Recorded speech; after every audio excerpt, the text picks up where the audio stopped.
What's going on, everybody? Today I'm going to give you a profile of what I like to call my anime protagonist deck. This is also an automaton deck, so this is one that it's so simple to play that you really you could duel against it on your own and sort of it plays like a robot. A lot of the effects just trigger, you just put one monster on the field, it's really big, it dies, and then it's just very clear what the next follow-up play is. So whenever I go back to play with my friends that I haven't played in a while, this is a really simple deck that not only hits you with the nostalgia of all these anime protagonist boss monsters, but it's very easy to pick up. So I'm just going to walk you through. Obviously, it's a fusion deck. There's a handful of really strong fusion monsters, so I'll walk you through some of their effects first just to get a sense of how powerful they are. So first up is Blue Eyes Tyrant Dragon. This just requires one Blue Eyes and one Dragon monster. And when it is, so first it's unaffected by trap cards or trap card effects, and it can attack every monster the opponent controls once each. Then at the end of the damage step, if it battled, you can set one of your trap cards back onto the field. Next up, we have Red Eyes Slash Dragons. This requires one Red Eyes and one Warrior monster. So that's the thing, a lot of these monsters, they all require another one of the normal monsters to get out, which I think is really fun. So Red Eyes Slash Dragon can equip a Warrior monster from the graveyard to it to make it gain 200 attacks. This is a 3000 attack monster. And then when it's destroyed, you can special summon any monsters that were equipped to this. So that means you could revive your elemental hero Neos, for example. We're also running Dark Magician, the Knight of Dragon Magics. This requires one Dark Magician and one level 7 or higher dragon or warrior monster, so any of the other ones down here. So this one can inflict piercing, and when it destroys a monster by battle, you inflict battle damage equal to its original attack. And then when this card is destroyed, you get out a Gaia the Dragon champion directly from your fusion deck. So you just have another cool, awesome monster. And then the last one, while this isn't a Neos fusion, it is a Dark Cavalry, requires Dark Magician and a Warrior monster. It gains 100 attack for each spell and trap on the field and in the graveyard, so this gets really strong, as does everything else. It also inflicts piercing, and if it's targeted, if any card is targeted, you can discard a card to negate that activation. Okay, so how do we facilitate some of these summons? Well, first off, you're running a couple normal monsters. So what we have is 2 copies of Apprentice Piper. This is a flip effect monster. You can special summon a monster from your hand when it's flipped up. And then when this card is destroyed and sent to the graveyard, you can special summon a monster from your hand. So if you have any of the normal monsters just clogged in your hand, they're automatically able to come out with Apprentice Piper. This deck is also running 3 copies of Marsh Macaron. So this is a lot like Marshmallow. It's a defensive card that's really annoying to get over. When it's destroyed, you could special summon up to 2 more of these from the hand, deck, or graveyard. So you have 1 on the field, it dies, you get 2 more out. Then on the next turn, if one of them dies, you get the other one out, right? Or you wait for the last one to die, you get the other 2 out, and they just keep coming back in that way over and over. So you always have a defensive wall, and eventually you can tribute them off for one of your tribute monsters if you want. We're also running just 1 copy of Soul Exchange to get rid of the opponent's monsters. Now we are running Future Fusion. Really the main one that you want to dump off of this the most is Blue Eyes White Dragon for Blue Eyes Tyrant Dragon. Because by dumping Blue Eyes White Dragon, you're able to dump Dark Hole Dragon. Now Dark Hole Dragon reads that it can't be destroyed by card effects. And if at any time a monster in the field is destroyed by a card effect, you're able to special summon this card right from the graveyard or your hand. But the graveyard is pretty cool. So you dump it with Future Fusion, it's a big dragon, it's sitting in the graveyard. Then if something dies, this comes out onto the field.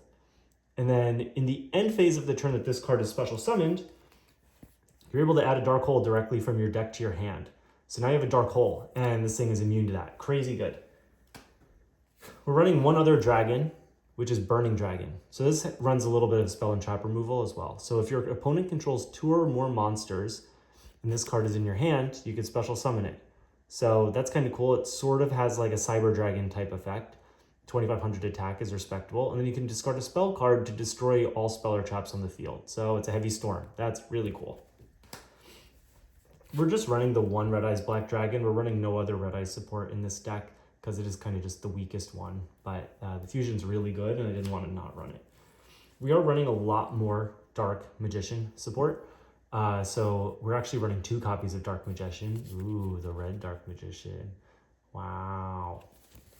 But we're running Palladium Oracle Mahad. So when you draw this card for your draw phase, you just special summon him onto the field automatically. And if he battles a dark monster, his attack gets doubled. And then when this card is destroyed, you could special summon a Dark Magician from your hand, deck, or graveyard. We're also running Magic Karibo. So if you took battle damage by an opponent's card, you can send this card from the hand to the graveyard to special summon a Dark Magician from your deck or graveyard. And then if a spellcaster you control is destroyed while this card is in the graveyard, this can come back to your hand. So if you have a Dark Magician on the field, it dies, Magic Karibo comes back to your hand, and then next time you take damage, you just discard the Magic Karibo, and then the Dark Magician just comes back.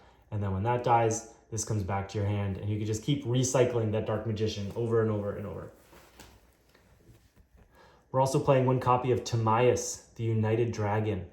So this lets you special summon this right onto the field by tributing a Dark Magician or another spellcaster, and then you can conduct a fusion summon using a spellcaster monster with this. So this is a great way to get this guy just right out onto the field. And also he's just 2,800 that can special summon himself, plus it's Timaeus. How do you not run that? That's so cool. Okay, now the rest of these cards that are out here are mostly defensive cards. So we haven't even covered this yet. Egyptian God Slime. So this is a 3,000 attack and defense monster, and it can't be destroyed by battle. Unfortunately, it can't, and also it's a sponge, so it can get targeted by stuff. Other things can't get targeted if he's on the field. He can count as 1 or 3 tributes for the tribute summon of a monster. Sadly, if he could count as 2 tributes, that would have been so cool. I wish that effect was included in here, but he can't. But the way that he gets brought out is through a card called Guardian Slime.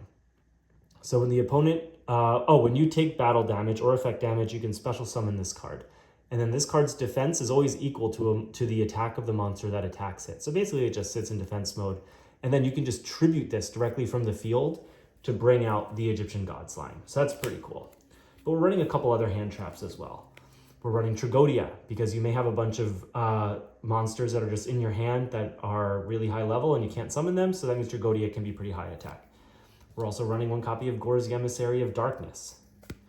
We're also running a copy of Abominable Unchained Soul, 3,000 attack monster. You could discard a card from your hand and destroy a card on the field. And then when this dies, it comes back. You could do it again, and then it gets shuffled back into your deck, so you could do it again later. And then 1 copy of Monster Reborn just to revive your normal monsters that are in the graveyard. But we still have more hand traps, because not only are we running this 1 copy of Elemental Hero Neos, but we're also running 3 copies of Elemental Hero Spirit of Neos. So when an opponent's monster declares an attack, you can special summon this card into defense position, and then it can't be destroyed by battle. When this card is special summoned, you can add a polymerization from your deck to your hand, or you can add a spell or trap that mentions an Elemental Hero monster to your hand. And then during your turn, you could shuffle this into the deck to special summon an Elemental Hero Neos directly from the deck.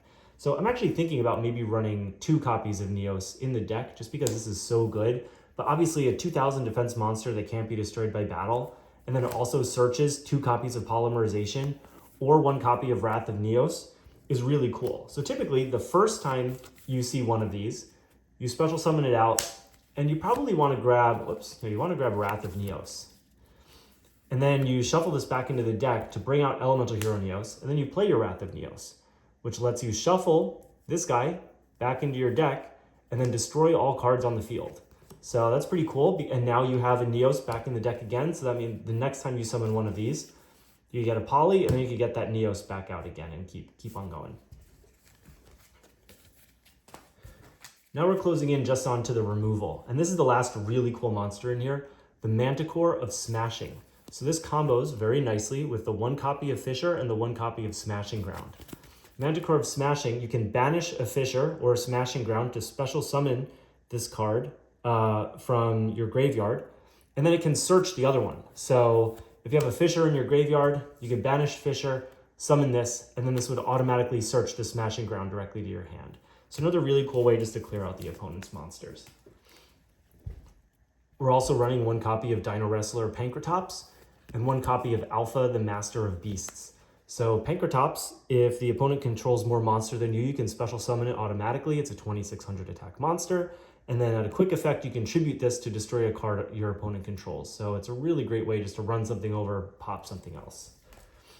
Alpha is sort of like a supercharged version of Neospatian Grand Mole, where if you have no monsters on the field, or if your opponent just has more total attack points than you do, you could special summon this, bounce it to the hand to bounce something that the opponent controls, and you could just summon this again, and it has 3000 attack, so you could just run something else over. So a very similar card to Pankratops.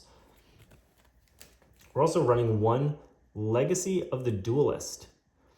When your monster declares an attack, you could pop a spell or trap card and negate your own attack. So this is more spell and trap removal. This also lets you return monsters from your graveyard to the hand, and it also prevents special summon monsters from being summoned the turn they are. So it kind of just makes the duels more like old school Yu-Gi-Oh! Anime duels. And it has Dark Magician and Blue Eyes in the art, which is cool. And then just some of the last cards. Because this is supposed to be the Anime Protagonist deck, we're running Harpy's Feather Duster in here, as well as a copy of Twin Twisters, one Torrential, one Mirror Force, and one Magic Cylinder, because you gotta troll them. You gotta give the protagonist that protagonist energy. So I think you can see why this is such a frustrating deck to deal with, and why it's really good, and why it would make my friend David so delighted to be able to play a deck like this, because it is just pure evil. Let me know what you think about it down below. Thanks.